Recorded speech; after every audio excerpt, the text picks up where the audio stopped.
The needle on the fuel gauge dipped below a quarter tank as Daniel Cross guided his 2006 Silverado through the pre-dawn darkness of Chicago's South Side.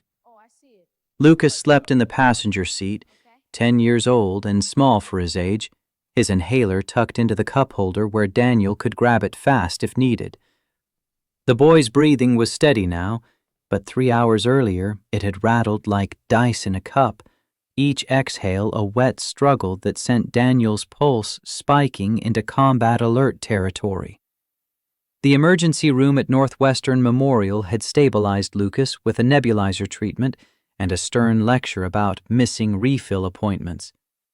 Daniel had nodded through it all, not mentioning that the Advair prescription cost $340 a month and insurance only covered $80. The math was simple and brutal. Pay for the medicine or pay the rent increase. He'd chosen rent, gambled that Lucas could stretch the old inhaler another 2 weeks. Tonight proved him wrong. Dawn bled orange across the skyline as Daniel pulled into the gravel lot behind Mitchell's Auto Repair. The shop squatted between a shuttered bodega and a check-cashing place, its cinder block walls tagged with faded graffiti that Ray Mitchell repainted every spring and gave up on by July. Daniel killed the engine and sat in the spreading silence, calculating. $73 in his wallet, $680 in checking, rent due in 9 days, $2,405, up from $1,850 last month, when the management company decided the neighborhood was emerging and hiked prices accordingly. The credit card sat at $11,400 against a $12,000 limit, minimum payment $347, due in 6 days. Lucas stirred, blinking awake with the groggy confusion of a child yanked from one crisis into another. "We at Aunt Sarah's?" "Shop. You can sleep in the break room until school starts." The boy's face fell, but he knew better than to argue. Daniel had raised him alone since Marie walked out 5 years ago, and Lucas had learned to read his father's moods the way a sailor reads weather. This morning's silence meant money trouble, which meant no complaints, no requests, nothing that cost anything. They crossed the lot as the first workers arrived, men in coveralls stamping warmth into their hands against October's bite. Daniel unlocked the side door, and Lucas shuffled toward the break room, his backpack dragging. The fluorescent lights hummed to life, revealing the familiar landscape of Daniel's working life. Hydraulic lifts standing like sleeping giants, rolling toolboxes organized with military precision, the coffee maker that took 10 minutes to brew something barely distinguishable from motor oil. Ray Mitchell arrived at 6:30, a white man of 60 with Vietnam-era tattoos fading on forearms still corded with muscle. He'd hired Daniel 12 years ago when Daniel was fresh out of the Marines and drowning in the transition to civilian life, had kept him employed through the divorce and the drinking, and the night Daniel showed up late 3 times in 1 week because he couldn't drag himself out of bed. Ray poured 2 cups of the terrible coffee and jerked his chin toward the office. The office was a glass-walled box overlooking the shop floor, its desk buried under invoices and parts catalogs. Ray settled into the chair that squeaked and studied Daniel with the flat assessment of someone who'd seen too many good men break under weight they couldn't share. "Lucas all right?" "He will be. Had an asthma attack last night. We were at Northwestern until 3. Ray's jaw worked, chewing words he'd said before and knew Daniel wouldn't hear differently this time. "You need an advance on next week's pay. It's yours. No questions." "I'm good." "Daniel, you look like hammered shit and you're running on 2 hours sleep. Pride doesn't pay for inhalers." The words hung between them, truth wrapped in kindness Daniel didn't know how to accept. He'd been taught by his mother that a black man in America couldn't afford to appear weak, couldn't ask for help without it being used against him later. 2 tours in Iraq had reinforced the lesson. Show vulnerability, and someone will exploit it. The fact that Ray Mitchell had never exploited anything didn't change the reflex. I appreciate it. I'm managing. Ray sighed, recognizing the wall he couldn't scale. Porsche coming in at 8. Guy wants a full brake service. Quoted him $400. He called you boy on the phone when you gave him the estimate. Daniel's hands tightened around the coffee cup. I'm 37 years old with 12 years experience in 2 combat tours. I'm nobody's boy. I know. That's why I'm giving you the choice. You want me to tell him we're booked? I'll tell him we're booked. The $400 would cover most of Lucas's medication.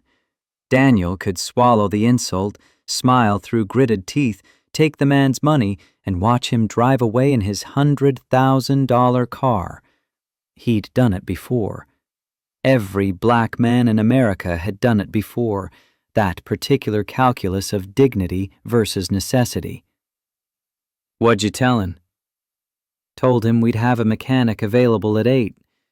Didn't specify which one. Daniel finished the coffee, its bitterness coating his throat. I'll pass. Give it to Tommy. Ray's expression flickered, something between respect and concern. Tommy's good, but he's not you. That Porsche has ceramic brakes, carbon composite rotors. You're the only one here certified on European performance systems. Then tell the customer we're booked. I got a son watching me, Ray. I'd rather Lucas see me broke with dignity than rich from kissing ass. The old man nodded slowly, understanding more than Daniel said. Your mama raised you right. My only worry is whether right is enough when the rent's due. They returned to the shop floor where the day's work waited. Daniel lost himself in the mechanical poetry of engines, the clean logic of systems that could be diagnosed and repaired. A Honda Civic with a misfiring cylinder, a Ford Explorer leaking transmission fluid, a Chevy Malibu whose owner insisted the rattle was coming from the engine when Daniel found it in 30 seconds. Loose heat shield dragging on the exhaust pipe, $10 fix the dealer would have charged $300 for. Lucas emerged from the break room at 7:40, backpack properly shouldered now, his face still carrying the gray pallor of the previous night's struggle.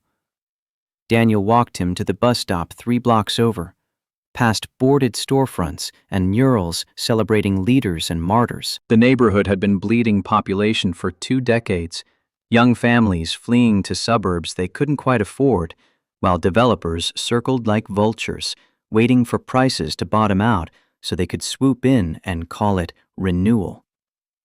The school bus wheezed to a stop, its yellow paint oxidized to something closer to mustard.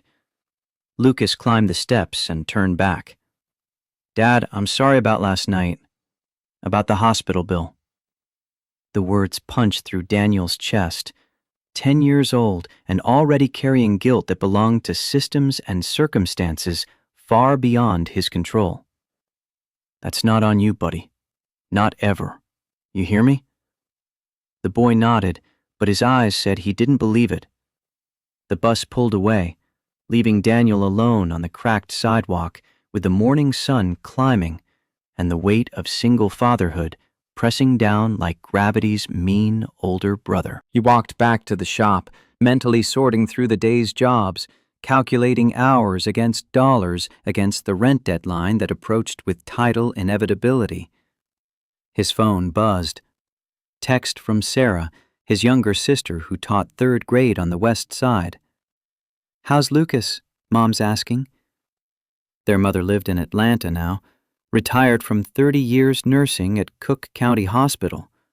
She called every Sunday, her voice still carrying the Alabama drawl she'd never quite shed, asking questions Daniel answered with careful optimism that fooled neither of them. He's good. Just asthma. Under control. The lie sat heavy even in text form.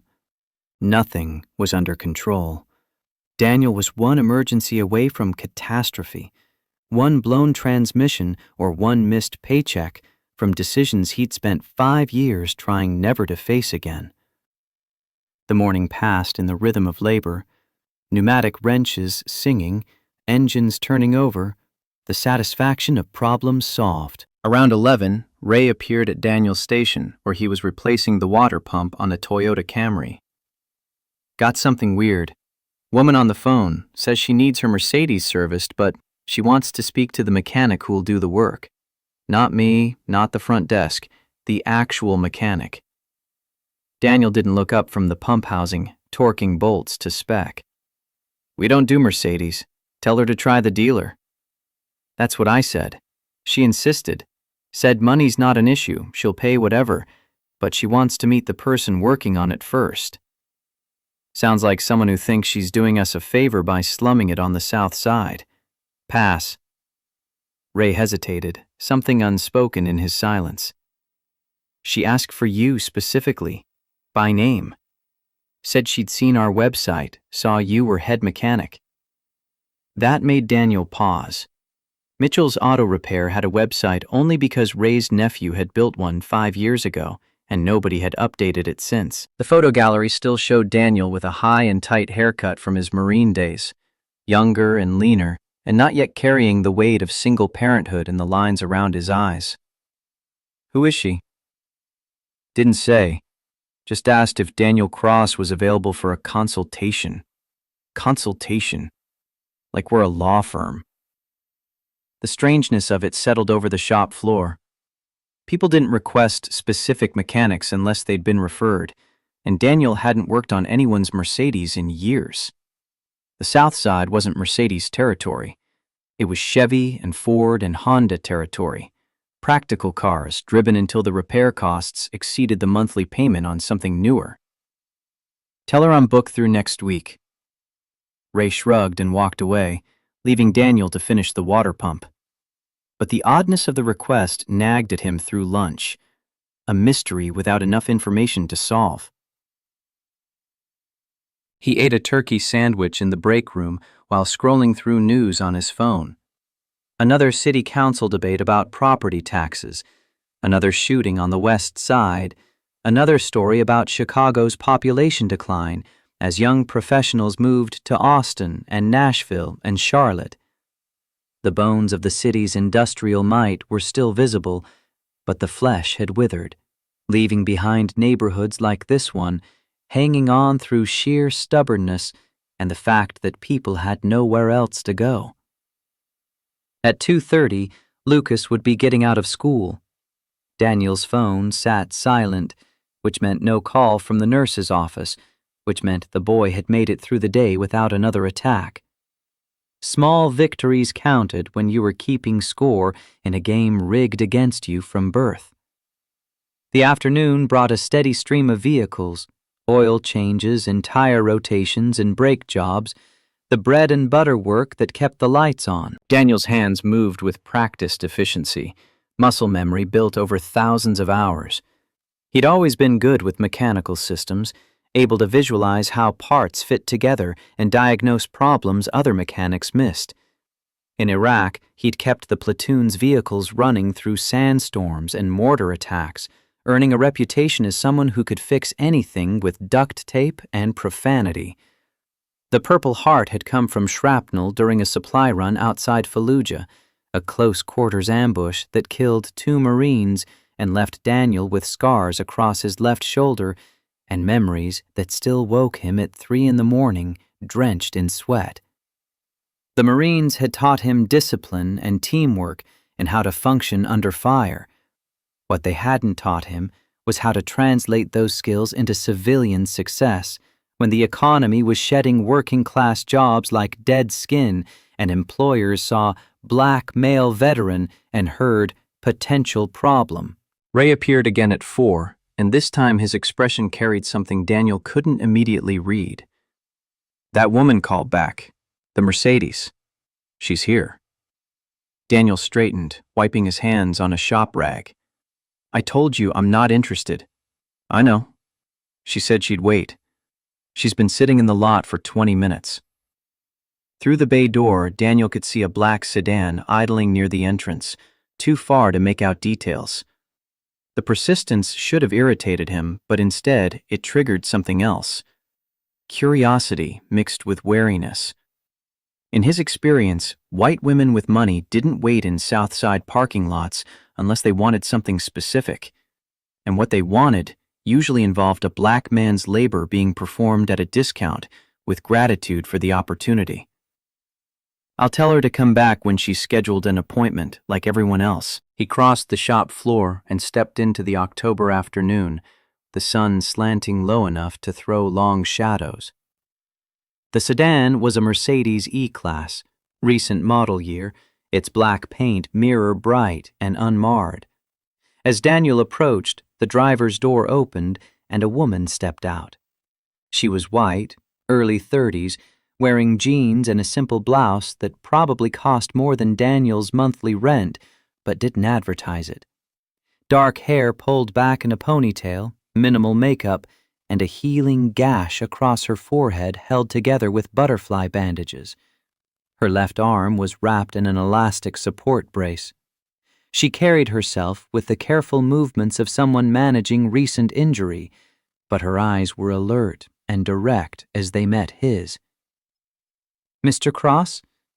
I'm Victoria Brennan." The name meant nothing to Daniel. He stopped 6 feet away, close enough for conversation, but maintaining the professional distance of someone who'd learned not to make white women uncomfortable. "Ma'am, my boss says you're looking for service on a Mercedes. We don't typically work on European luxury vehicles. The dealer on Michigan Avenue would be better equipped." "I don't want the dealer. I want you." The directness caught him off balance. Victoria Brennan stepped closer, favoring her right leg slightly, and Daniel realized with a jolt where he'd seen that gash before. "You were in the accident, Friday night on I-90. You pulled me out of the car before it exploded. You saved my life." The memory came flooding back. The Mercedes upside down and burning, the woman trapped inside, Lucas watching from the truck while Daniel tore the door open and dragged her clear. In the chaos and the hospital run with Lucas afterward, Daniel hadn't thought about her again. Anonymous good deed, no follow-up required. "You're welcome. I'm glad you're all right. But you still don't need me to service your car. There are better shops for that." Victoria's expression shifted, something vulnerable breaking through the composure. "I know. I'm not here about the car. I'm here because I owe you a debt I can't repay, and I wanted to thank you in person." Daniel's guard went up. He'd seen this movie before. White guilt wrapped in gratitude, leading to offers of help that always came with strings attached. "You don't owe me anything, ma'am. I did what anyone would have done." "That's not true, and you know it. There were 30 people standing there filming with their phones. You were the only one who ran toward the fire." She reached into her bag and withdrew an envelope, holding it out between them. Daniel didn't take it. "If that's money, I don't want it." "It's $50,000. It won't change your life permanently, but it might make things easier for a while. I know you have a son. I know about the medical bills, the rent increase. I had someone look into your situation because I wanted to help in a meaningful way." The anger came fast and hot, flooding through Daniel's chest like accelerant looking for a match. She'd investigated him, dug into his private struggles, cataloged his vulnerabilities, reduced his life to a problem she could solve with a check. "You had no right to investigate me. My life's not your business." Victoria's face flushed, but she held her ground. "You're right, I overstepped. But I watched the video of the rescue, and I saw your son in the truck. And I thought about what would have happened to him if that car had exploded while you were pulling me out. You risked orphaning your child to save a stranger. That's not nothing. It's not worth $50,000.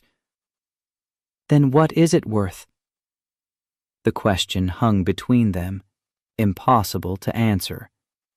Daniel had pulled Victoria Brennan from a burning car because letting someone die while he stood by was unthinkable.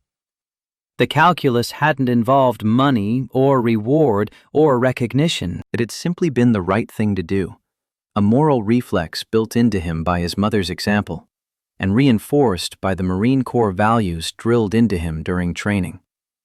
It's worth knowing I could look my son in the eye afterward. That's all. Victoria lowered the envelope, studying him with something that looked like genuine confusion. I don't understand. You're in debt. You're working 2 jobs. Your son needs medication you can barely afford. This money would solve those problems. Why won't you take it? Because taking money from white people for doing the right thing turned principle into transaction. Because accepting this check would mean Victoria Brennan owned a piece of him, could point to her generosity whenever she needed to feel good about herself. Because Daniel's mother had taught him that a black man who let white folks buy his dignity would wake up one morning and find he'd sold his soul in the same bargain. None of which he could say to this woman standing in front of him with her healing injuries and her earnest offer of help. Because I didn't save you for a reward, ma'am. I saved you because it was right. Accepting payment afterward makes it a job.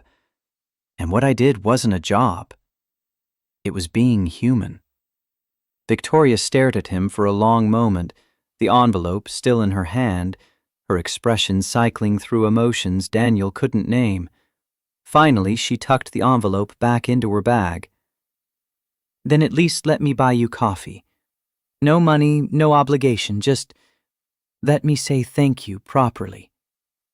Every instinct Daniel had told him to refuse, to walk away, to maintain the distance between their worlds. But something in her face stopped him. A vulnerability that reminded him of Lucas after the divorce, when the boy didn't understand why his mother had left and kept asking what he'd done wrong. I've got another hour on the clock. There's a diner 2 blocks east, Rosie's. I'll meet you there at 5:30. Relief washed over Victoria's features. Thank you. I'll be there. She climbed back into the Mercedes and pulled away, leaving Daniel standing in the lot trying to understand what had just happened. Ray emerged from the shop, arms crossed, expression unreadable. That was her? The woman from the accident? Yeah. She tried to give you money? 50,000. Ray whistled low. And you said no because you're the most stubborn son of a bitch I've ever met? Or because you're the most principled? Both. The old man shook his head, something between admiration and exasperation in the gesture. Your mama raised you right, but sometimes I think she raised you too right. That money could have solved a lot of problems. It would have created more. Different kind, harder to fix. Daniel returned to work, finishing the last 2 jobs on his board with the methodical focus that had kept him sane through Iraq and the aftermath. At 5:15 he cleaned up, changing out of his coveralls into the jeans and flannel shirt he'd worn that morning. Ray caught him at the door. You meeting her? Coffee, that's all. Be careful. Rich white women with guilt are dangerous. They'll save you right into a situation you can't escape. The warning carried the weight of experience Daniel didn't want to examine too closely.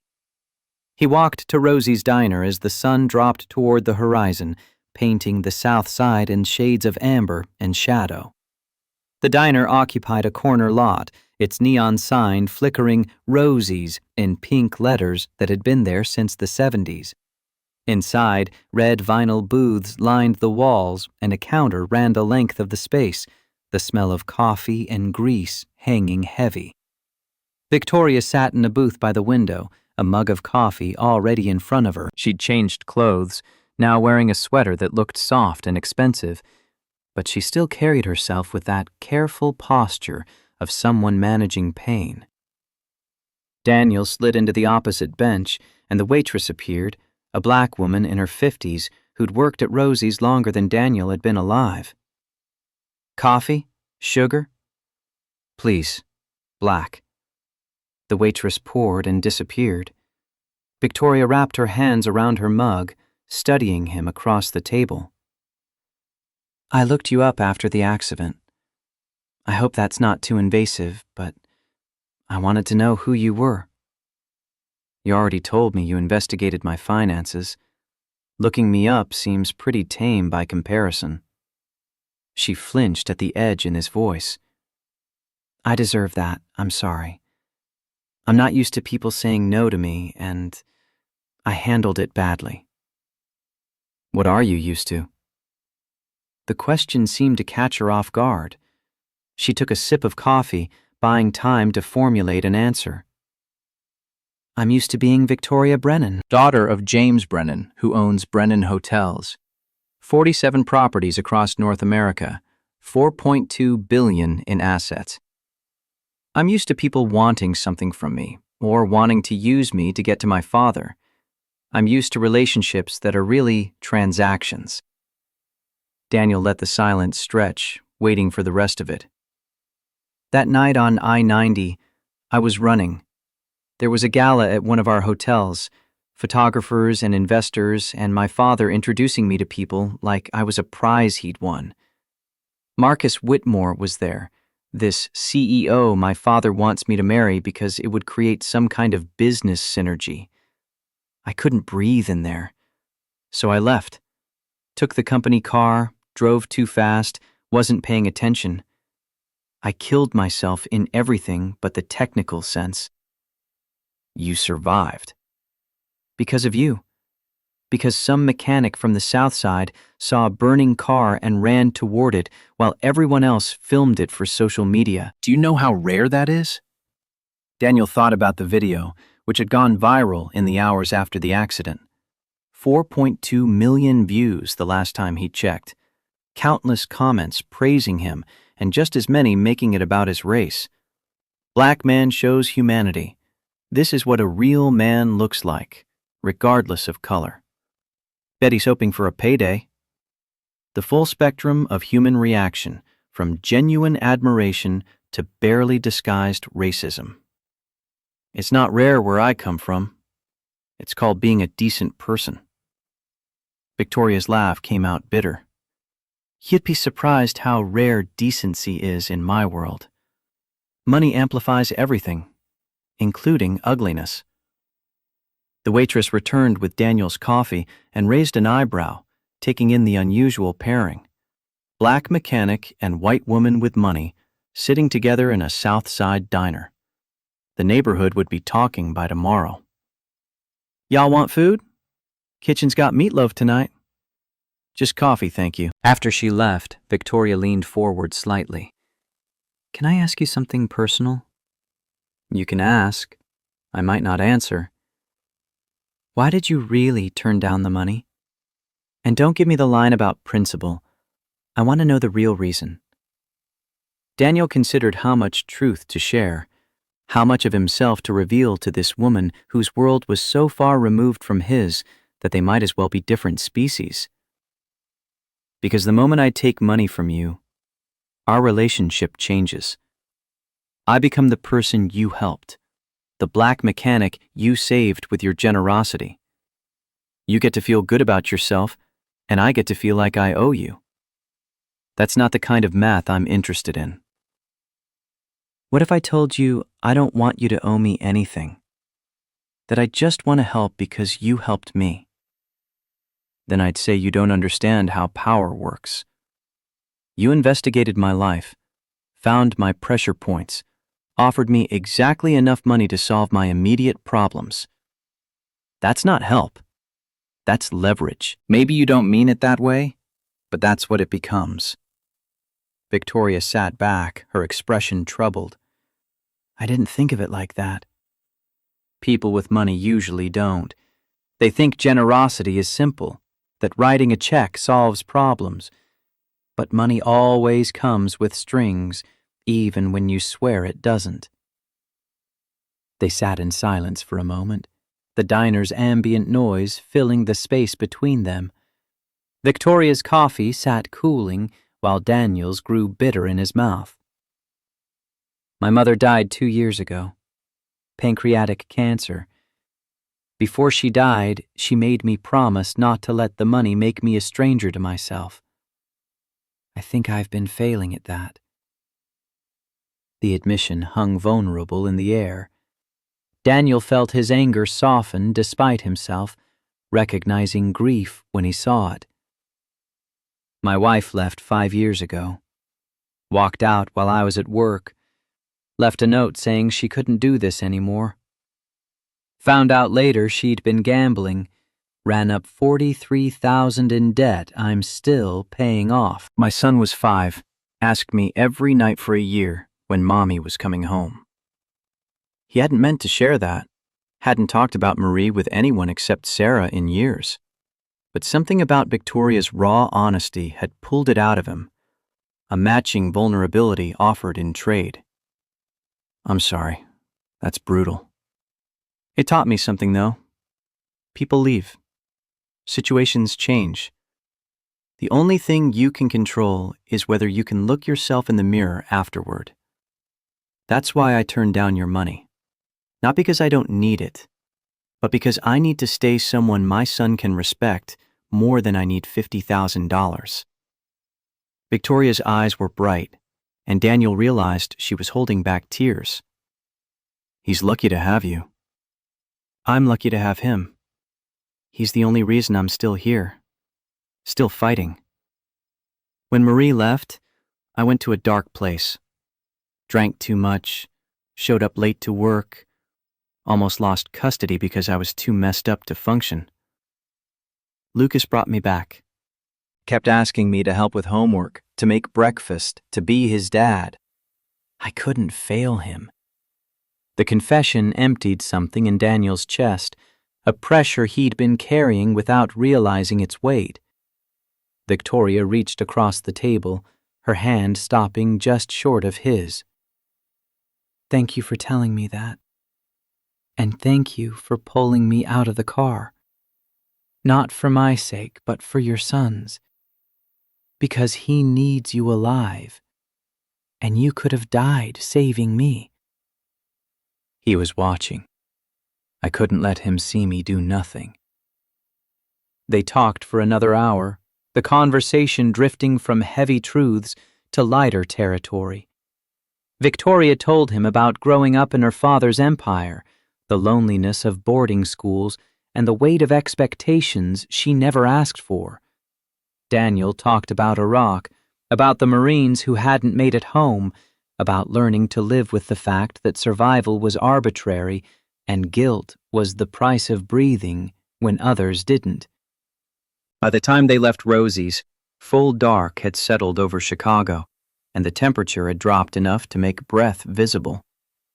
Victoria walked Daniel to his truck, her Mercedes parked 2 spaces over, the contrast between the vehicles stark under the streetlight. Can I ask one more favor? Daniel waited, wary again. Can I come by the shop sometimes? Not to push money on you, just to, I don't know, be around normal people doing normal work. I think I need that. Every instinct told Daniel this was a bad idea, that letting Victoria Brennan into his life would complicate things beyond his ability to manage. But he thought about her sitting alone in that penthouse, running from galas and arranged marriages, and he remembered being 5 years old when his mother explained why some white kids weren't allowed to play with him. You can come by. But Ray runs the shop and I run my bay. You want to hang around? You don't get special treatment. Victoria's smile was genuine, transforming her face from beautiful to something warmer. Deal. I'll see you tomorrow? If you want. She climbed into the Mercedes and pulled away, leaving Daniel alone in the parking lot, with the feeling that he'd just agreed to something far more complicated than casual coffee. His phone buzzed, text from Lucas via Sarah's phone. "Dad, when are you coming to get me?" The question carried no accusation, just a child's simple need to be with his father. Daniel climbed into the Silverado and headed west toward Sarah's apartment, the city lights blurring past his windows, his mind still turning over the strange encounter with Victoria Brennan. He didn't know yet that this was the last normal night of his life, that forces were already in motion that would test everything he believed about himself. He didn't know that Victoria's father had been watching, that his rescue of a billionaire's daughter had painted a target on his back, visible from boardrooms and penthouses across the city.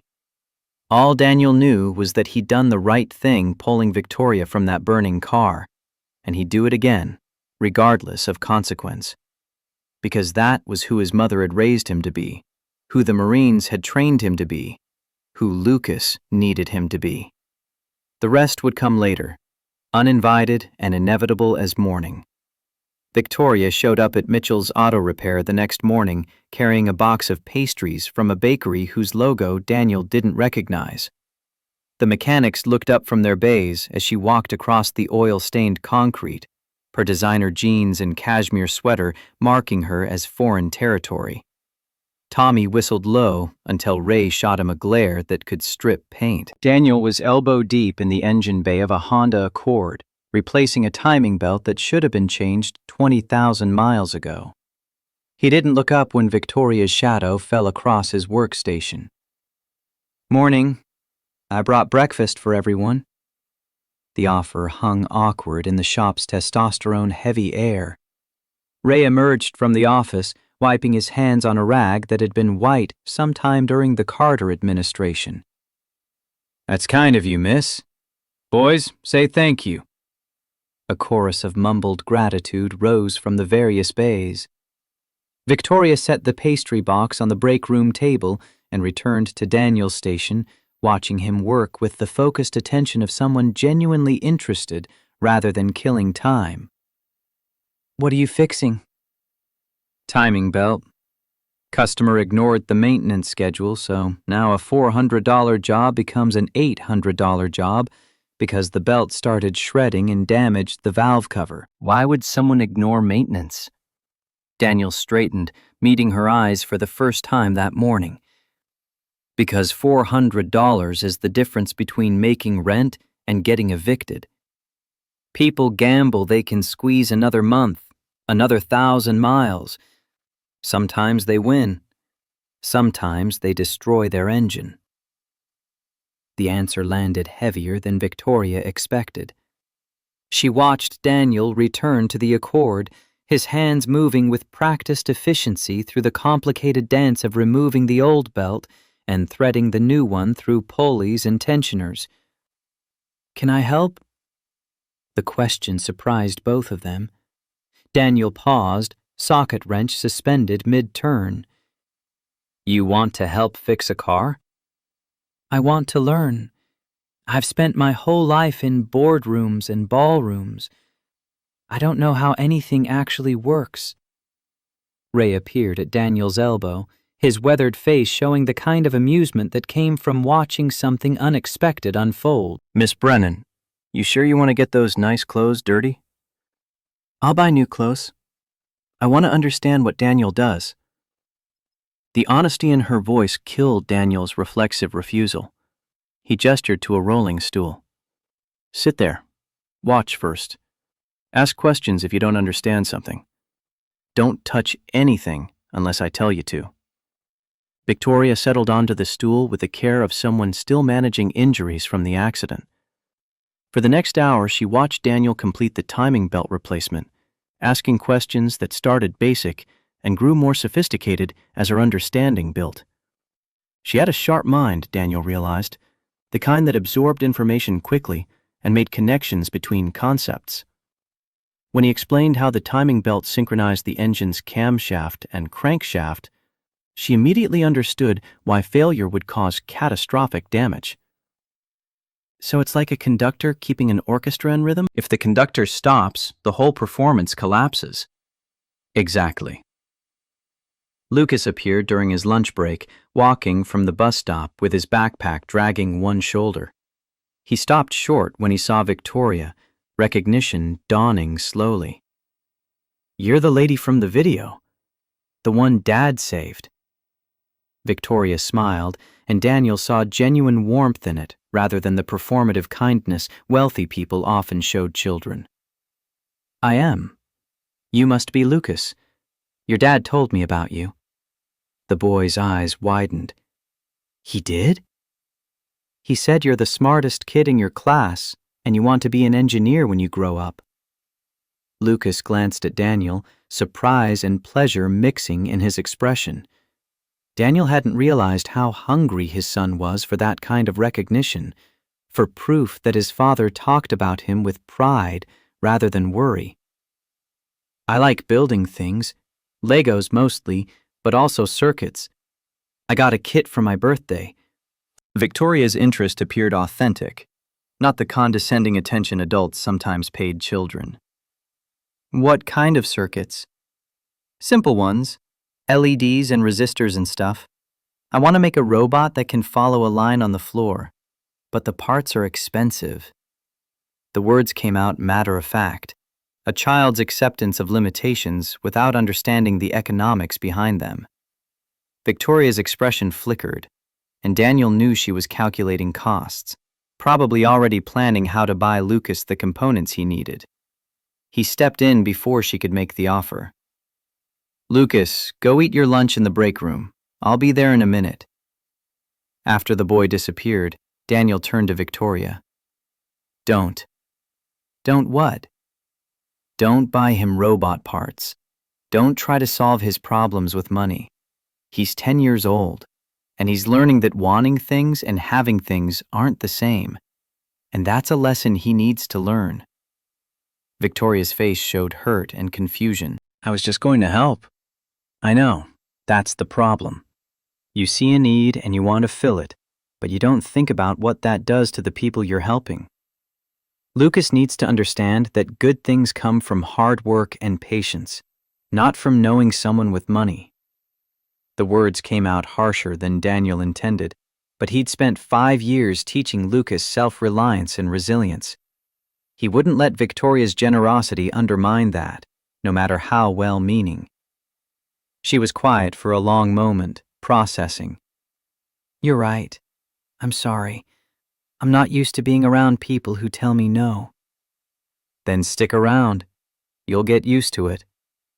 The exchange cleared the air somehow, establishing boundaries that let them move forward. Victoria stayed through the afternoon, watching Daniel work and gradually earning the acceptance of the other mechanics through her genuine interest and willingness to admit ignorance. By closing time, Tommy was explaining the difference between disc and drum brakes while she listened with the attention of a good student. Ray caught Daniel at the time clock. She's not what I expected. What did you expect? Rich white woman playing it, slumming it, but she's actually interested. Stayed 6 hours and never checked her phone once. Daniel had noticed that too. In an era where everyone seemed tethered to screens, Victoria's complete presence was unusual. She'd asked real questions, remembered answers, built on previous explanations. It reminded him of good Marines, the ones who absorbed tactical briefings and asked follow-up questions that showed they were thinking 3 steps ahead. She'll get bored. They always do. Ray's expression suggested he wasn't so sure, but he let it drop.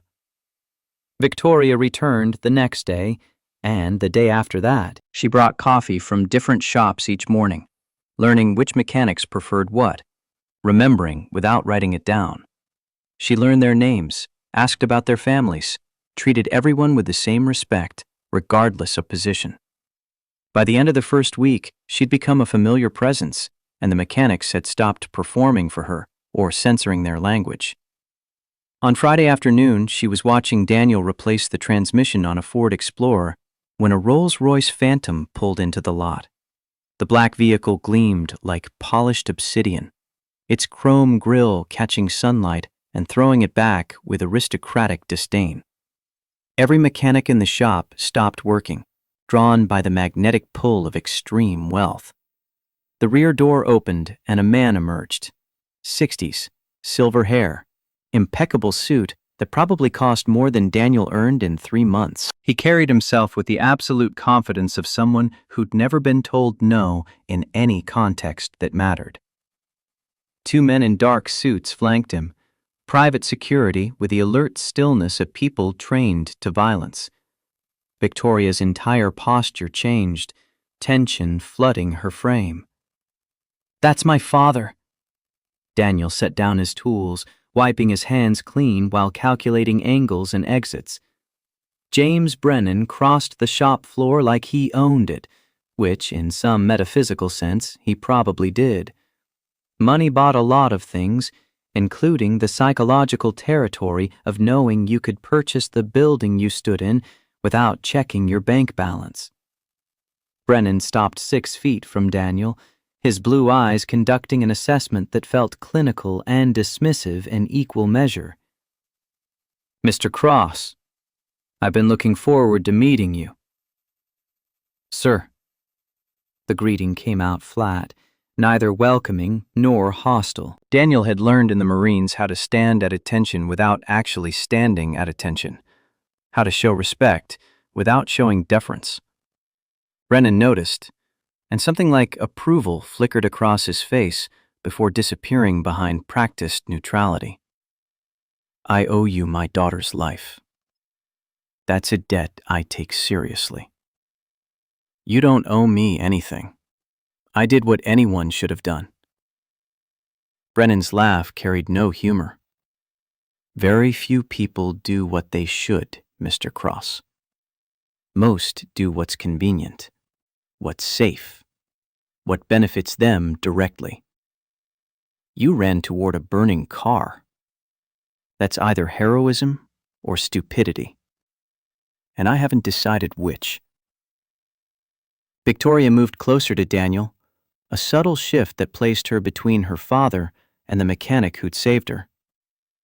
"Dad, what are you doing here?" "Visiting the man who rescued my only child. Is that not appropriate?" "You could have called, sent a card."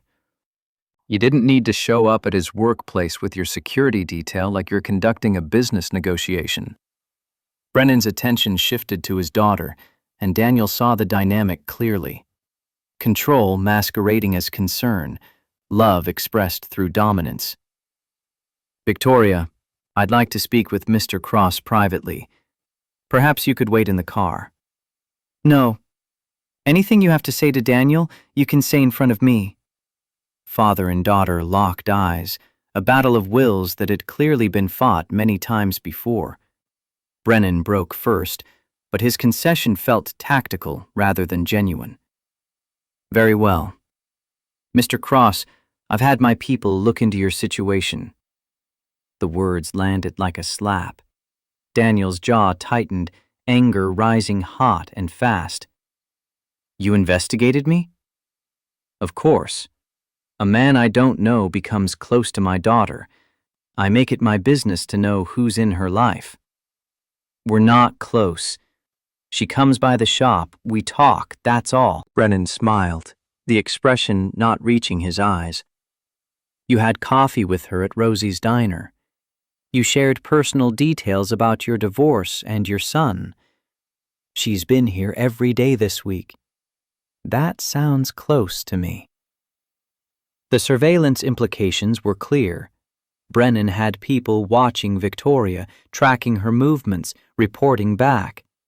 Daniel felt violated and furious in equal measure, but underneath ran a colder current: fear. Men with Brennan's resources could destroy lives without ever getting their hands dirty. "What do you want, Mr. Brennan?" The billionaire reached into his suit jacket and withdrew an envelope, holding it out. $250,000. Enough to clear your debts, cover your son's medical expenses for years, provide a cushion against future emergencies.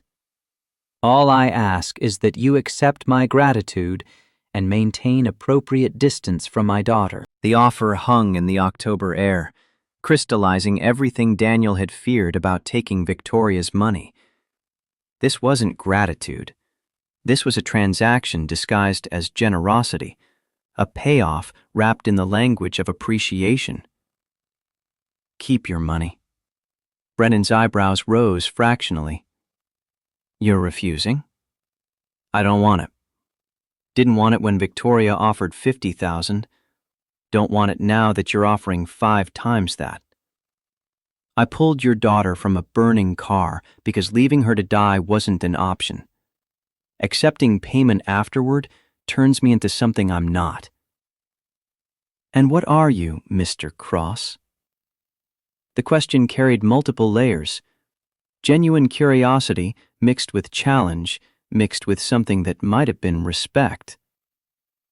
A mechanic trying to raise his son right. A veteran trying to live with the things he did in service to his country.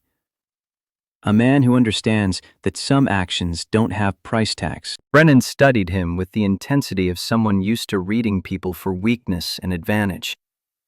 "You're in debt. You work 2 jobs. Your son needs medication you can barely afford. You're telling me pride matters more than providing for your child?" The accusation hit its target. Daniel's greatest fear was that his principles would hurt Lucas, that his stubborn refusal to compromise would cost his son opportunities and security.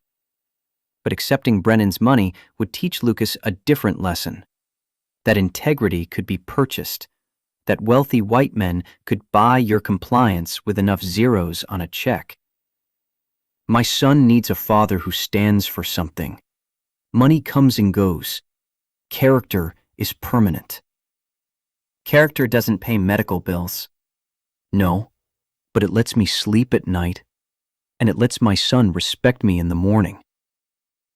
Victoria had been silent through the exchange, but now she stepped forward, her voice tight with anger. "Dad, stop. You're not buying off Daniel like he's some problem you can solve with a checkbook. He saved my life. That's not a transaction." Brennan turned to his daughter, his expression softening fractionally. "Everything is a transaction, Victoria. The sooner you understand that, the better protected you'll be from people who want to use you." "Daniel doesn't want to use me. He's turned down money twice. What more proof do you need?" "I need to know his price. Everyone has one." Daniel had heard enough. He took a step forward, close enough that Brennan's security detail tensed, but not close enough to actually threaten. "Let me make this simple, Mr. Brennan. I don't have a price. You can't buy me, bribe me, or intimidate me into staying away from your daughter. If Victoria wants me gone, she can tell me herself and I'll respect that. But you don't get a vote." For the first time, Brennan's composure cracked. Anger flashed across his face, genuine and undisguised. "You have no idea who you're talking to." "I know exactly who I'm talking to. A rich man who thinks money equals power, that wealth gives him control over other people's lives. I've met men like you before, just in different uniforms. The Taliban had leaders who ruled through fear and resources. Didn't make them right, just made them dangerous." The comparison was deliberate and insulting. Brennan's face flushed, his hands clenching at his sides. "How dare you compare me to terrorists? I'm comparing you to anyone who thinks they own people. You don't own me, Mr. Brennan, and you don't own your daughter, much as you'd like to believe otherwise." The security detail moved forward half a step, ready to intervene. Brennan raised a hand, stopping them, but his eyes stayed locked on Daniel with an intensity that promised consequences. "You're making a mistake, Mr. Cross. A serious one." Maybe, but it's my mistake to make. Brennan held his gaze for another moment, then turned to Victoria. Come home. We need to talk. I'm not going anywhere with you right now. The refusal seemed to pain Brennan more than Daniel's rejection had angered him.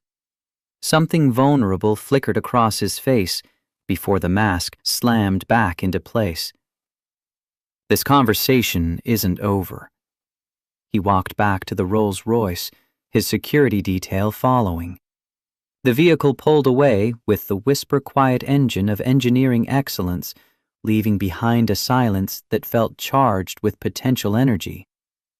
Ray was the first to speak. Well, that just happened. Victoria turned to Daniel, her face pale. I'm so sorry. I didn't think he'd come here. Didn't think he'd try to pay you off. It's not your fault. But you need to understand something. Your father's not going to let this go. Men like that don't take no for an answer. I know. That's why I left the gala.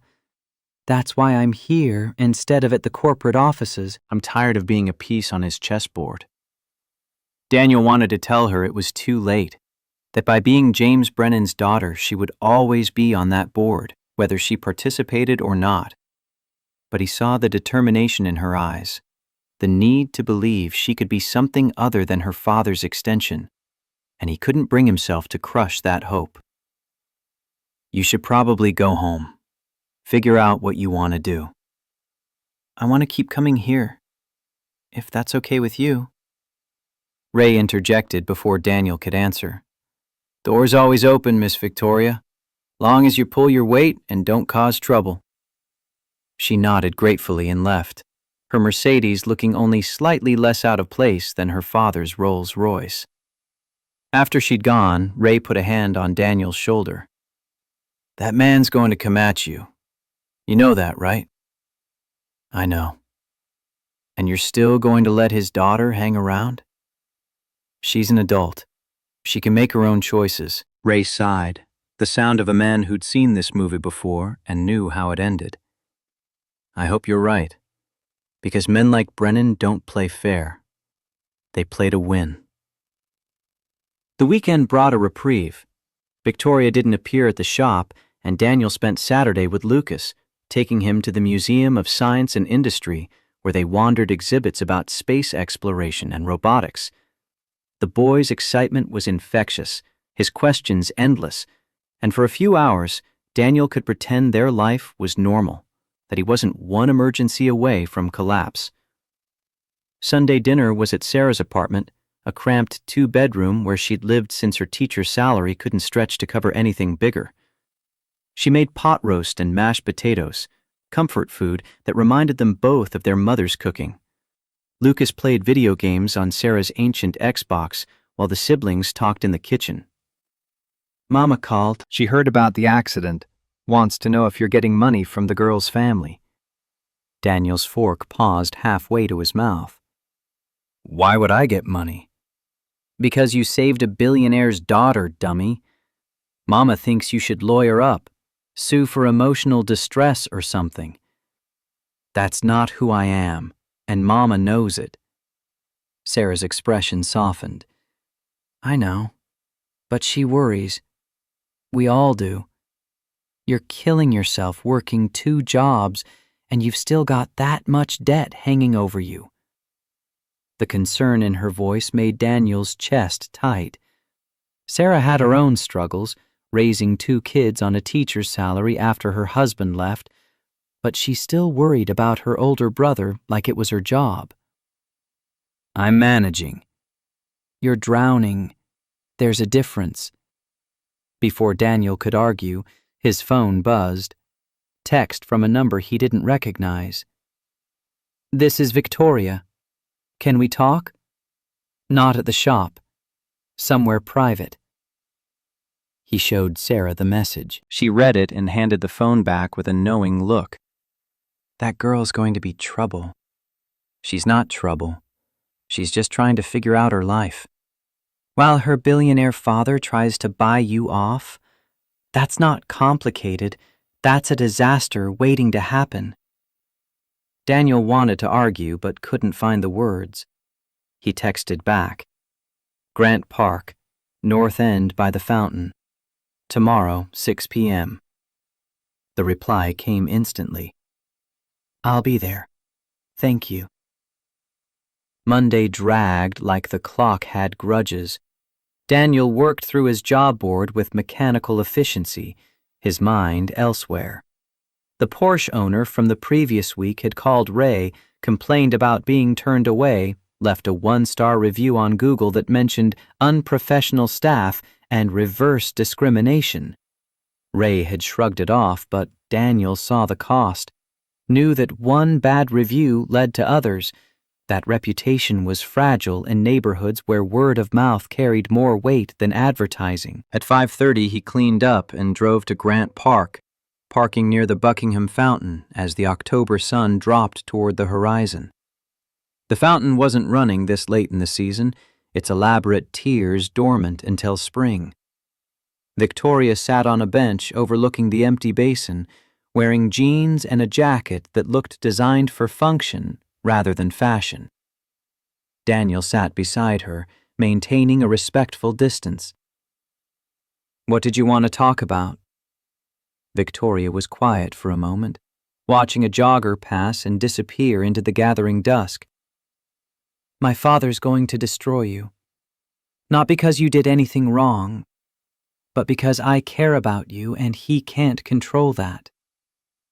I can handle your father. No, you can't. Nobody can. When he decides someone is a threat, he uses every resource at his disposal to eliminate them. He's done it before. The certainty in her voice chilled Daniel more than any direct threat could have. What do you mean he's done it before?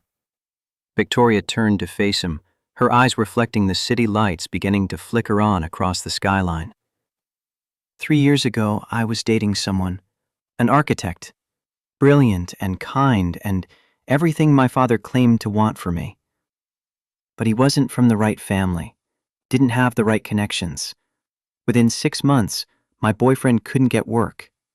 Projects he'd been promised fell through. His firm let him go, citing budget cuts.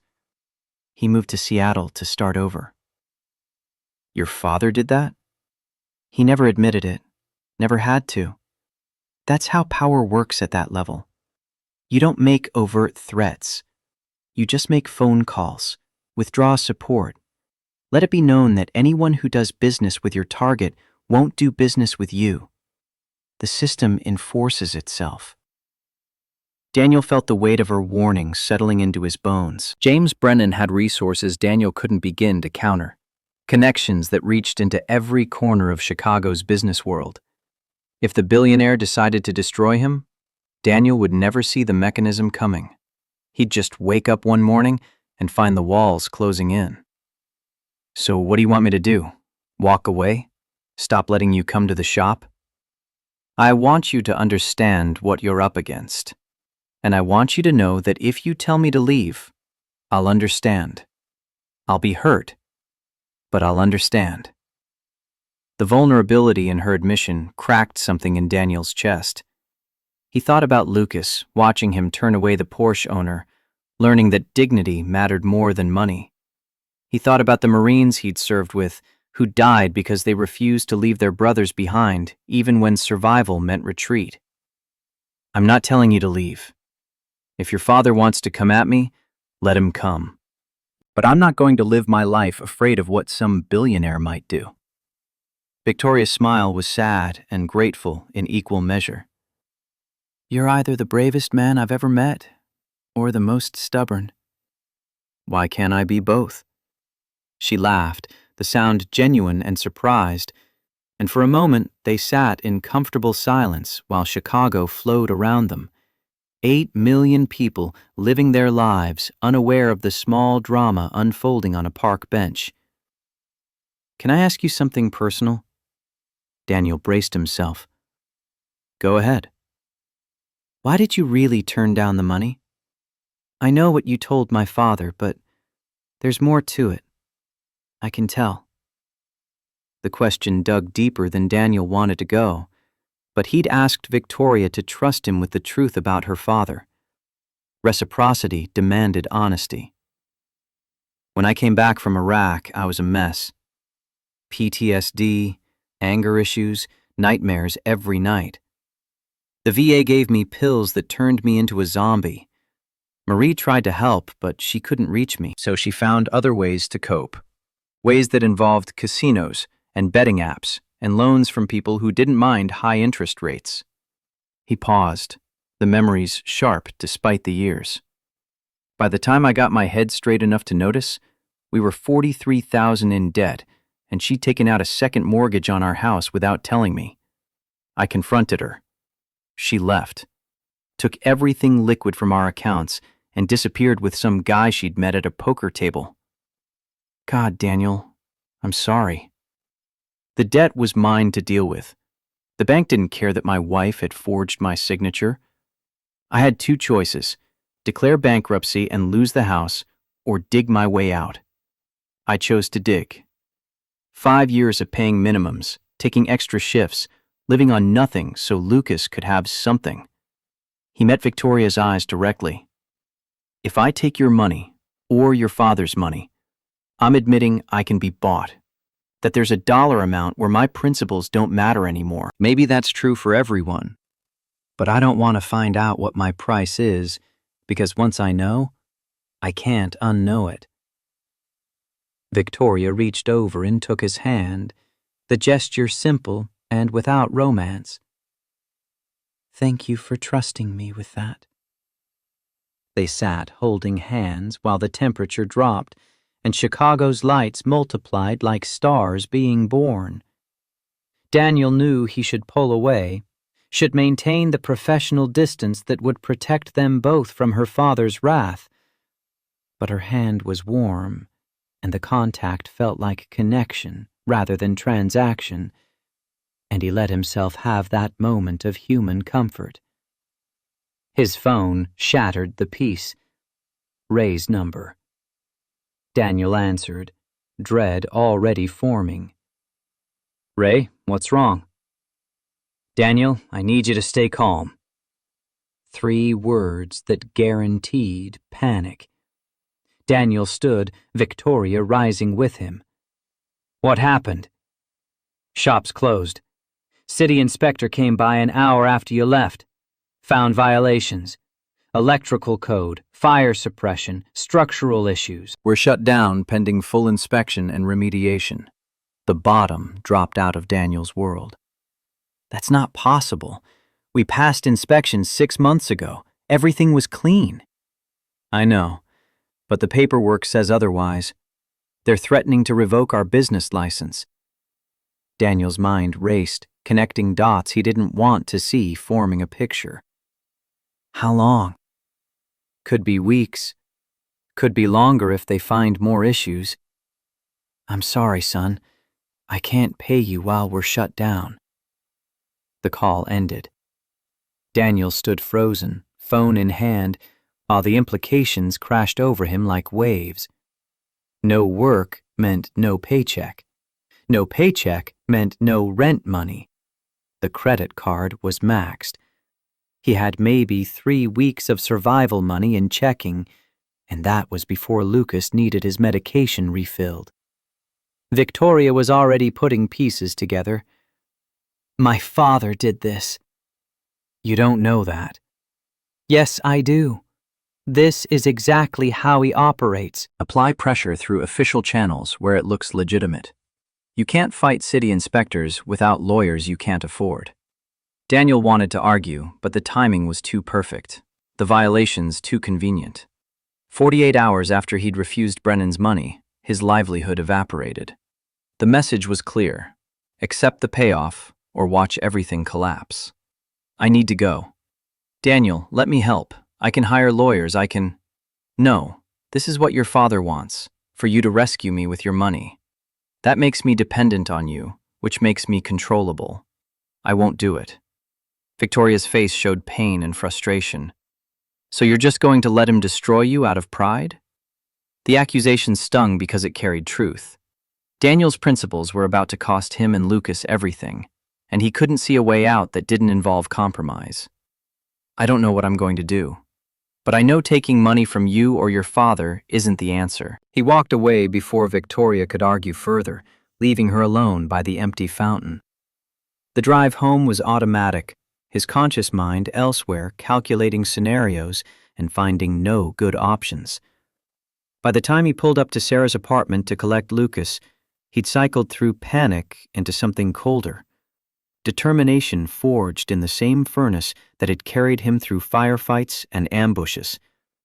James Brennan wanted to prove everyone had a price. Daniel would prove him wrong, even if the cost was everything. Lucas was already asleep when Sarah brought him out, the boy limp and heavy in Daniel's arms as he carried him to the truck. Sarah followed him out, her face tight with worry. "Daniel, what's wrong? You look like someone died." "Shop shut down. City violations. No work for at least a few weeks." Sarah's hand flew to her mouth. "Oh my God. What are you going to do?" "Figure it out. I always do." But even as he said it, Daniel felt the lie settling into his bones. This time was different. This time he wasn't fighting circumstances or bad luck or his own demons. He was fighting someone with infinite resources and no compunction about using them. Someone who saw Daniel as an obstacle to be removed rather than a human being with a life that mattered. The drive back to their rental was silent, except for Lucas's soft breathing. Daniel carried him inside and tucked him into bed, brushing hair from the boy's forehead with a gentleness that contrasted with the fury burning in his chest. Lucas stirred but didn't wake, trust absolute in his father's ability to keep the world's darkness at bay.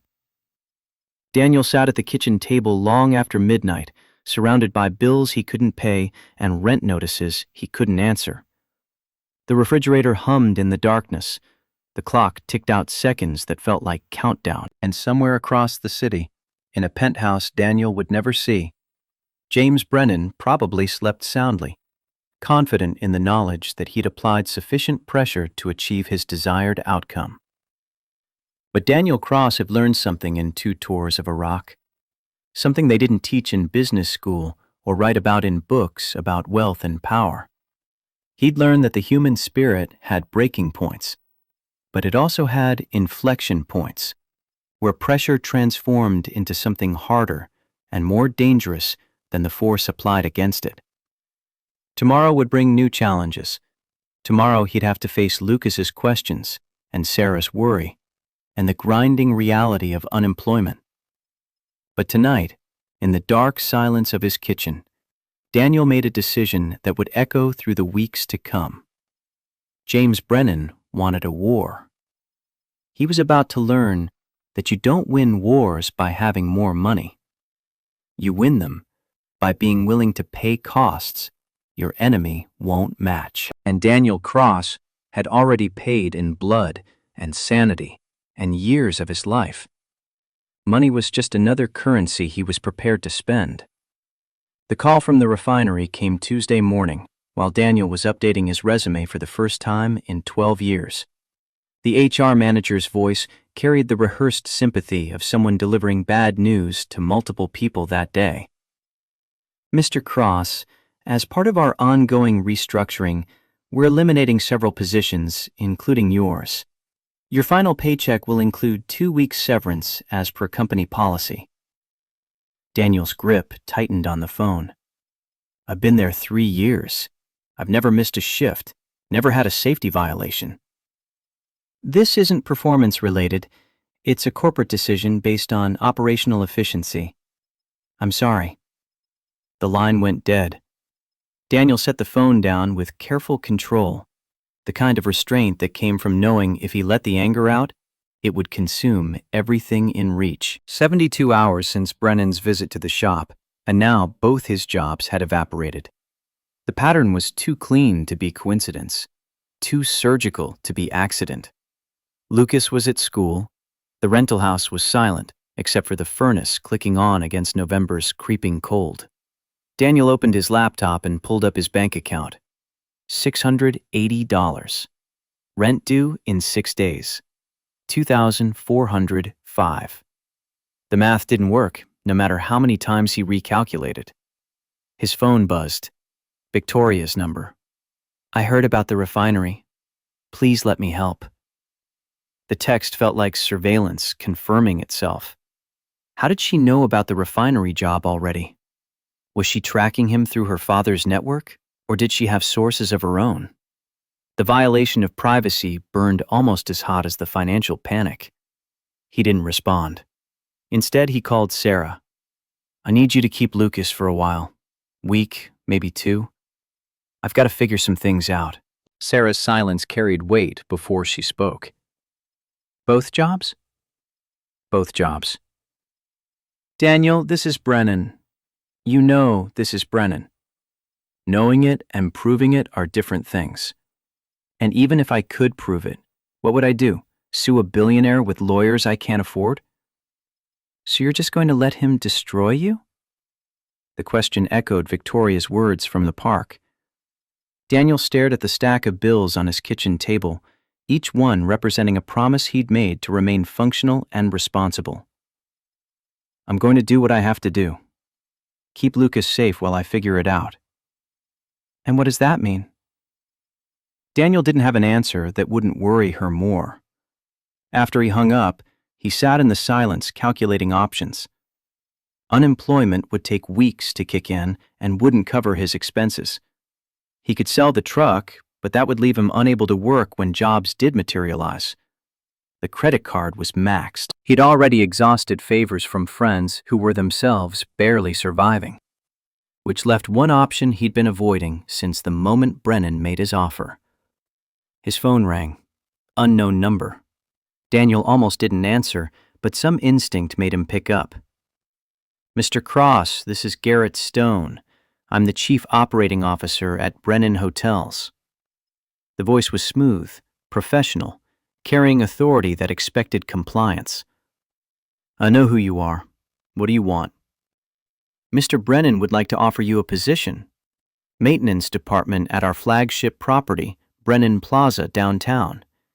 $18 an hour, employee housing included. Benefits after 90 days. The offer was simultaneously generous and insulting. $18 an hour was less than what he'd made at Mitchell's, but employee housing would eliminate his biggest expense. The whole package smelled like a trap wrapped in a lifeline. Why would Brennan offer me a job after trying to destroy my life? Stone's pause suggested he was choosing words carefully. "Mr. Brennan believes you have potential. He'd like to give you an opportunity to prove yourself in a professional environment. By working in his hotel under a different name, being watched and evaluated while I'm separated from my son?" The silence stretched long enough that Daniel knew he'd struck truth. "The position comes with certain requirements. You'd work under an alias to avoid preferential treatment based on your connection to Miss Brennan. David Harris would be suitable. And yes, there's a probationary period. 90 days. If you perform satisfactorily, Mr. Brennan is prepared to make certain accommodations regarding your previous employment situations." There it was. The test Victoria had warned him about, dressed up as opportunity.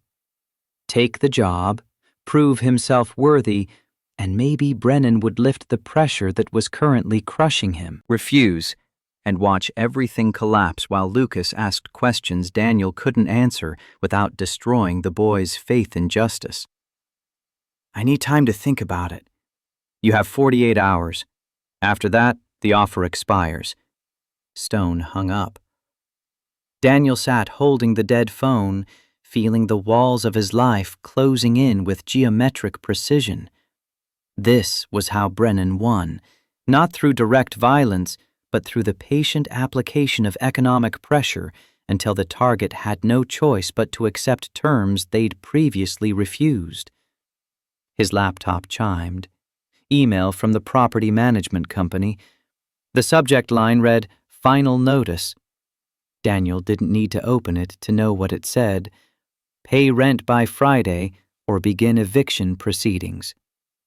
Illinois law gave him some protection, but eviction would destroy his rental history, make finding new housing nearly impossible. The phone rang again. Ray Mitchell. "Daniel, I got a call from a lawyer this morning. Someone's offering to fund the repairs and inspections. All violations cleared, back in business by end of the week."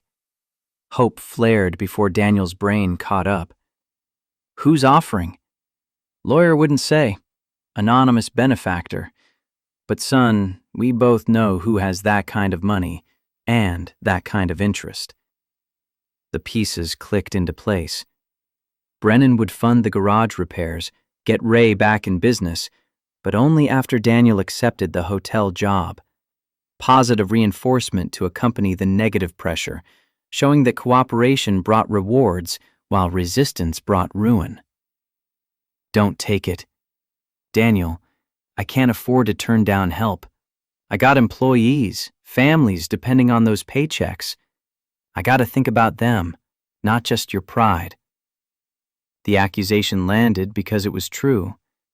Daniel's principles were affecting people beyond himself, and the weight of that responsibility pressed down like physical force.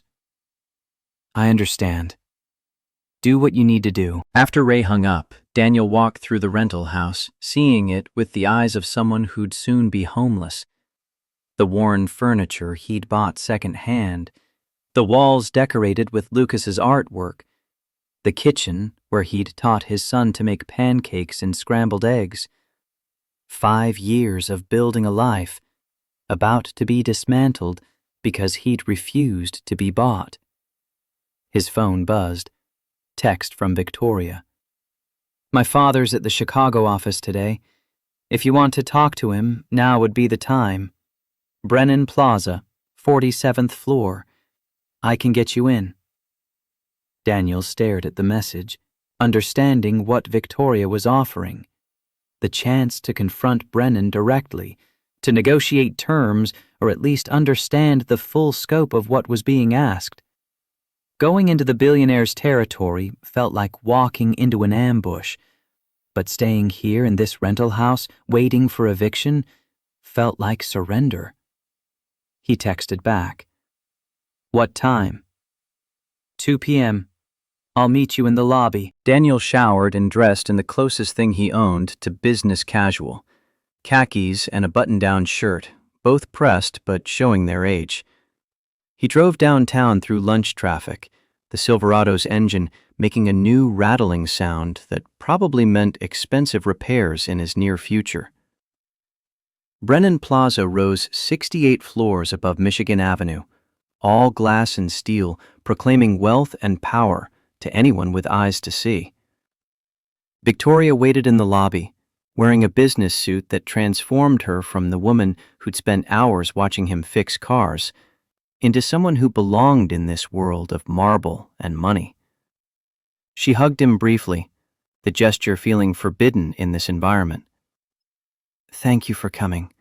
I know this is hard." "Does your father know I'm here?" "I told him you wanted to discuss his offer. He's expecting you." They rode the elevator in silence, watching floor numbers climb while Daniel's stomach dropped. The executive level was all dark wood and muted lighting, the kind of tasteful wealth that whispered rather than shouted. Garrett Stone met them at reception, his expression neutral, but his eyes assessing Daniel with the focus of someone evaluating threat levels. "Mr. Cross, Mr. Brennan will see you now." Victoria squeezed Daniel's hand before releasing it.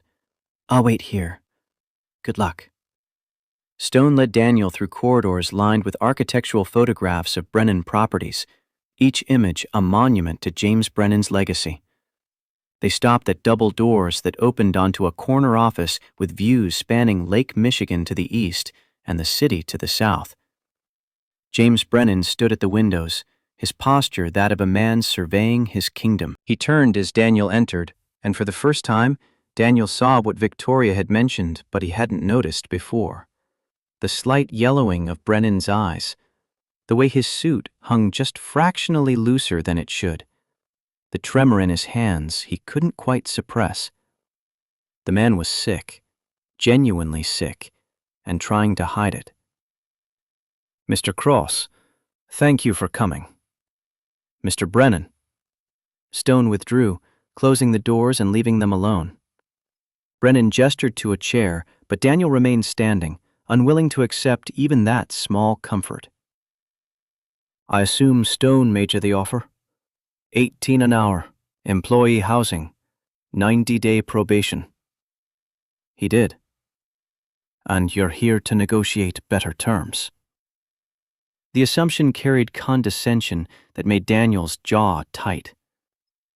"I'm here to understand why you're doing this. You want me away from your daughter? Fine. But why destroy my life to make that happen? Why not just let me refuse your money and go back to work?" Brennan moved to his desk, picking up a pill bottle and shaking 2 tablets into his palm. He swallowed them dry before answering. "Because men like you are dangerous, Mr. Cross. You have principles you won't compromise, which makes you unpredictable. I can't control you with money or threats, which means I can't protect my daughter from whatever damage you might cause. I wouldn't hurt Victoria. Perhaps not intentionally, but your world and hers don't mix. Eventually, you'd resent her for having what you don't, or she'd resent you for needing what she has. That resentment would poison whatever connection you think you have." The analysis was clinical and brutal, and Daniel hated that some part of him recognized the logic in it. "So you're destroying me to save her from theoretical future resentment?" Brennan's expression hardened. "I'm testing you. If you're as principled as you claim, you'll take the job, do the work, prove yourself without shortcuts or special treatment. If you're like every other man who's tried to get close to my daughter, you'll fail because you don't actually have the character to back up your rhetoric. And if I refuse the job entirely, then you'll be homeless in a week. Your son will be in state custody while you figure out where to sleep. Is that really the lesson you want to teach him? That pride matters more than his well-being?" The words hit like physical blows because they struck Daniel's deepest fear, that his principles would hurt Lucas, that his stubbornness would cost his son the stability every child deserved. "You investigated me. You know about my debt, my ex-wife, my PTSD. You've weaponized every vulnerability I have. That's not testing. That's cruelty." Brennan's face showed no remorse. "I've built an empire worth billions. You think I did that by being nice? By trusting people's word instead of testing their resolve? The world is brutal, Mr. Cross. I'm just giving you a concentrated dose of what you'd face anyway." Daniel moved closer to the desk, close enough to see the fine tremors in Brennan's hands, the slight sheen of sweat on his forehead despite the office's controlled climate. "You're dying." The statement landed like a grenade. Brennan's composure cracked for just a moment before reconstructing itself. "Victoria told you." "She didn't have to. I've seen it before. Iraq. Marines with cancer from burn pit exposure. You've got the same look. 6 months? Maybe a year?" Brennan sat heavily in his chair, suddenly looking every one of his 64 years. "Stage 4 pancreatic cancer. 6 months, according to the optimists. 4, according to my oncologist. I started chemotherapy 3 weeks ago." The revelation recontextualized everything. The pressure on Daniel, the obsessive need to control Victoria's life, the urgency driving Brennan's actions. "So this test, it's not about me and Victoria. It's about finding someone who'll protect her after you're gone." "Partly. But it's also about making sure you're worthy, that you have the strength to handle what being connected to my daughter means. The opportunists, the social climbers, the men who see dollar signs when they look at her. Daniel's anger shifted, not disappearing, but transforming into something more complex. Brennan wasn't just being cruel. He was trying to protect his daughter with the only tools he knew: money, pressure, control. The methods were brutal, but the motivation came from love, however twisted its expression. "I'm not an opportunist. I've refused your money 3 times now. Which is exactly why I'm testing you harder. You're either genuinely principled, or you're playing a long game for bigger stakes. The only way to know is to put you under pressure and see what breaks." The brutal honesty was almost refreshing after days of manipulation and hidden moves. "What happens when the 90 days are up? Assuming I pass your test." Brennan pulled a folder from his desk drawer and slid it across the polished surface. "If you pass, I stop interfering. The garage gets cleared, your refinery job gets reinstated if you want it, your debts get restructured to manageable payments. You and Victoria can continue whatever relationship you're building, and I'll accept it. And if I fail? Then I was right about you, and Victoria will eventually see it too. Either way, I'll know the truth before I die." Daniel picked up the folder, scanning the contract inside. 90 days as David Harris, maintenance worker at Brennan Plaza. No contact with Victoria or Lucas during the probationary period. Lucas would stay with Sarah, with all expenses covered by an anonymous trust fund that Daniel suspected came from Brennan himself. The terms were simultaneously generous and devastating. 90 days without seeing his son. 90 days being watched and evaluated. 90 days proving himself to a dying man who'd already decided Daniel was a threat. "Why should I trust that you'll honor your end if I pass?" Brennan met his eyes with an intensity that felt like staring into a furnace. "Because keeping my word is the only legacy I have left. Money can be spent, hotels can be sold, but a Sullivan's word used to mean something." The name caught Daniel off guard. Sullivan? My father-in-law. Victoria's grandfather. Boston Brahmin, old money, the kind that came over on the Mayflower and never let anyone forget it. When I married Eleanor, he called me Irish Catholic trash, said I'd never amount to anything, tried to pay me $100,000 to walk away from his daughter. Brennan's voice carried old wounds that hadn't healed despite decades and billions. I told him to go to hell. Built my empire to prove him wrong. Every hotel I opened, every property I developed, it was all to show that bastard that James Brennan from Detroit was worth 10 of him. Daniel understood suddenly why Brennan had reacted so strongly to his refusal of money. He'd seen his own younger self in Daniel's rejection, recognized the stubborn pride that couldn't be bought, and it had triggered memories of being dismissed and underestimated. And now you're him, the rich father-in-law trying to pay off the unsuitable suitor. The comparison hit home.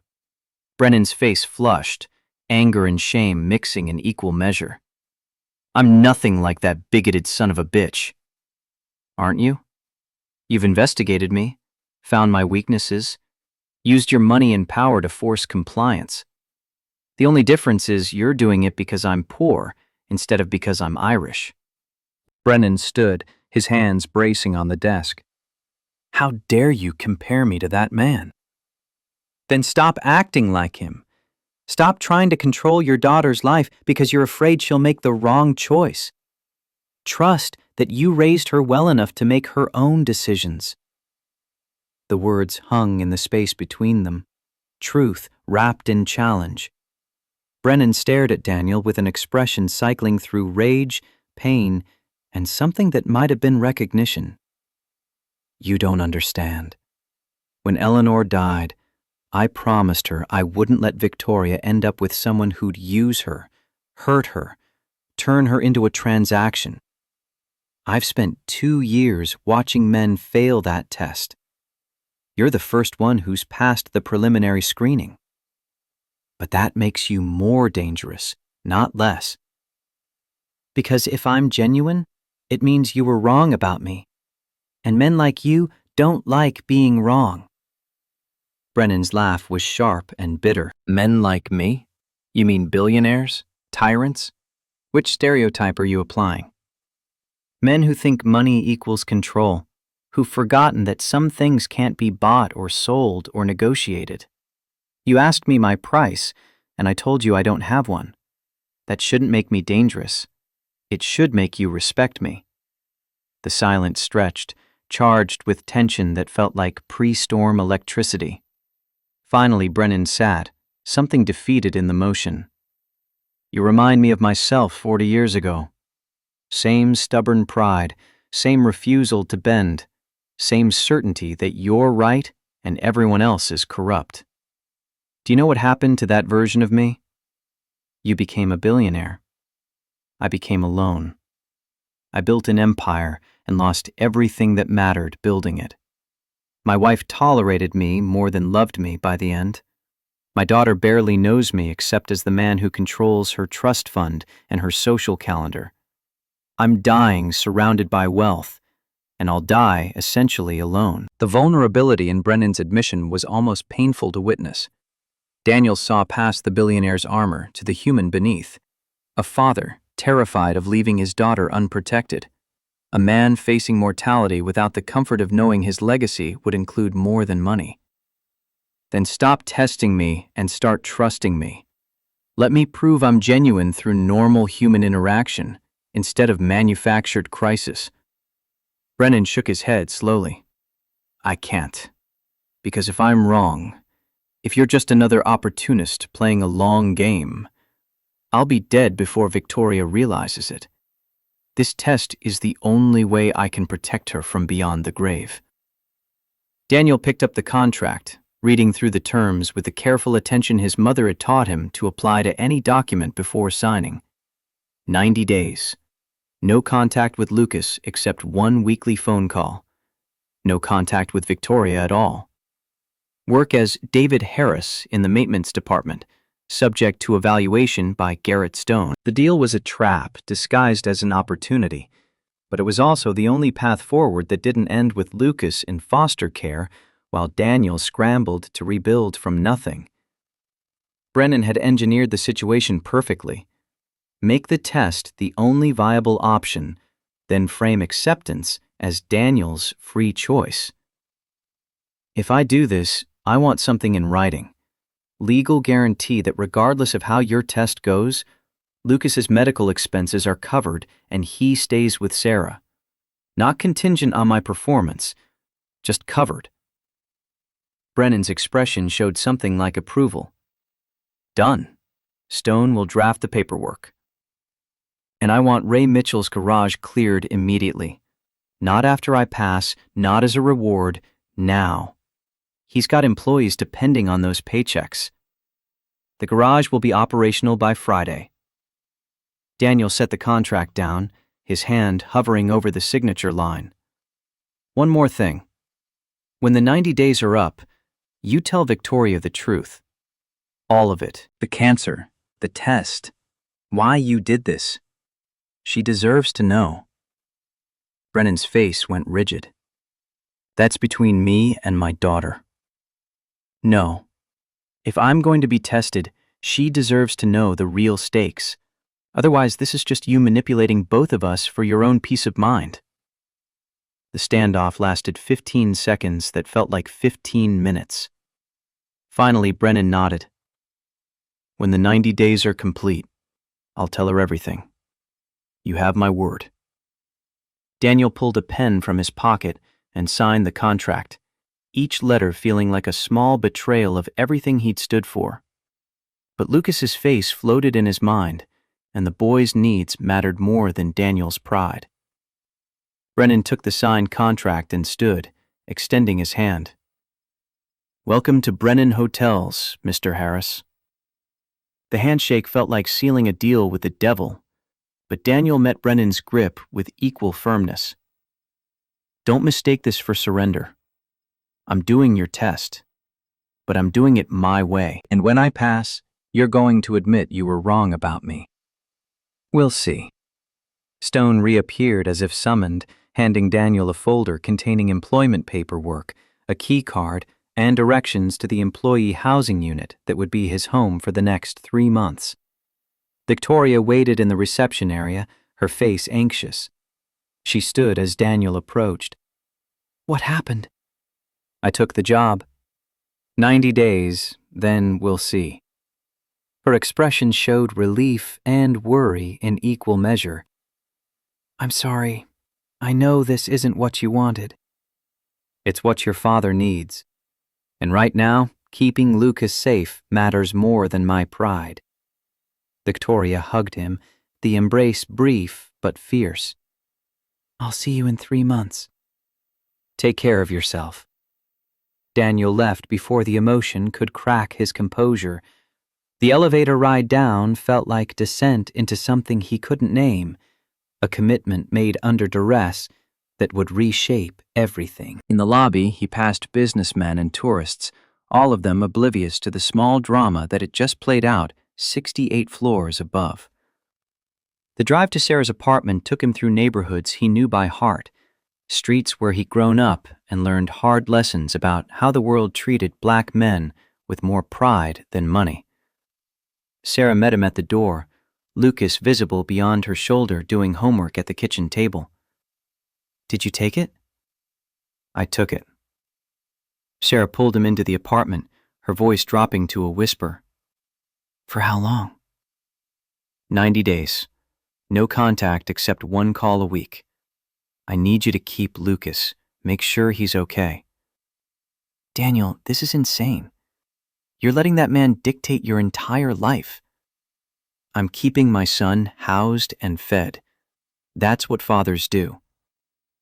Lucas appeared in the hallway, his backpack slung over one shoulder. "Dad, are you staying for dinner?" The question was so normal, so innocent, that it broke something in Daniel's chest. He crouched down to Lucas's level. "Not tonight, buddy. In fact, I've got to go away for a little while. 3 months. I got a new job that requires me to live on site." Lucas's face fell, confusion and hurt warring in his expression. "You're leaving?" "It's temporary. I'll call you every week, and before you know it, I'll be back. But I need you to be brave while I'm gone. Can you do that for me?" The boy nodded, but tears were already forming. "Is it because of the hospital? Because I got sick?" The question demolished Daniel. He pulled Lucas into a hug, feeling the boy's small body shake with suppressed sobs. "No. This is grown-up stuff. Work stuff. You didn't do anything wrong. I love you more than anything in this world. You hear me?" "I love you too, Dad." They held each other while Sarah watched, her own eyes bright with tears. Finally, Daniel pulled back, forcing strength into his voice. "I'll call Sunday at 7 p.m. You make sure you're here to answer, okay?" "Okay." Daniel stood, nodded to Sarah, and walked out before he could change his mind. The Silverado's engine started with its new rattle, a reminder that mechanical systems broke down when not properly maintained. He wondered if the same was true of human systems, if 3 months of separation would damage his relationship with Lucas beyond repair. The employee housing unit was on the South Loop, an efficiency apartment in a building Brennan Hotels owned for staff working downtown properties. The space was clean but generic. Kitchenette, Murphy bed, bathroom, single window overlooking an alley. Daniel's entire life for the next 90 days reduced to 400 square feet. He unpacked his duffel, hanging his few clothes in a closet that could hold 10 times as much. The silence felt oppressive after years of Lucas's constant chatter, the boy's questions and observations and innocent joy that had kept Daniel tethered to hope. His phone buzzed. Text from Victoria. I know you can't see me for 3 months, but I want you to know I'll be thinking of you. You're braver than you know. Daniel didn't respond. Whatever was growing between him and Victoria needed to be put on hold, frozen in amber until Brennan's test concluded.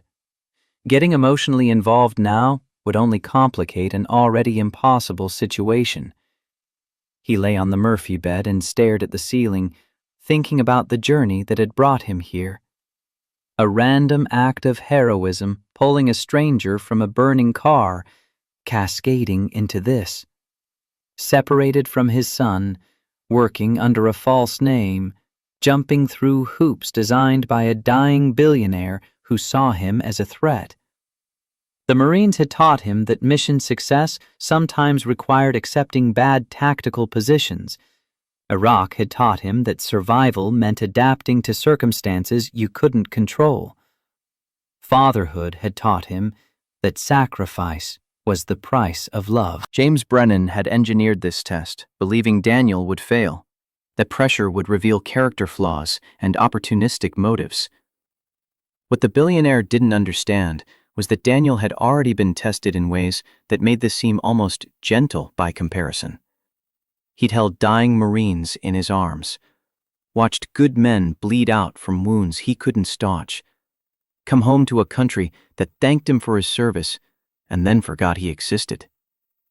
90 days of being watched and evaluated, 90 days of menial work and separation from his son. That was just another deployment, another mission to complete, another demonstration that Daniel Cross didn't break under pressure. He transformed it into something harder, something his enemies couldn't match. Tomorrow he'd report for work as David Harris. Tomorrow he'd begin proving that character couldn't be bought, manipulated, or broken by money. But tonight, alone in a generic apartment with the city humming outside his window, Daniel let himself feel the full weight of what he'd agreed to. The loneliness, the fear, the rage at being forced into circumstances he hadn't chosen. And then he set those feelings aside, boxed them up with the same discipline that had carried him through combat and divorce and 5 years of single fatherhood. 90 days. He could endure anything for 90 days. James Brennan was about to learn that some people didn't have a price because they'd already paid costs that made money irrelevant.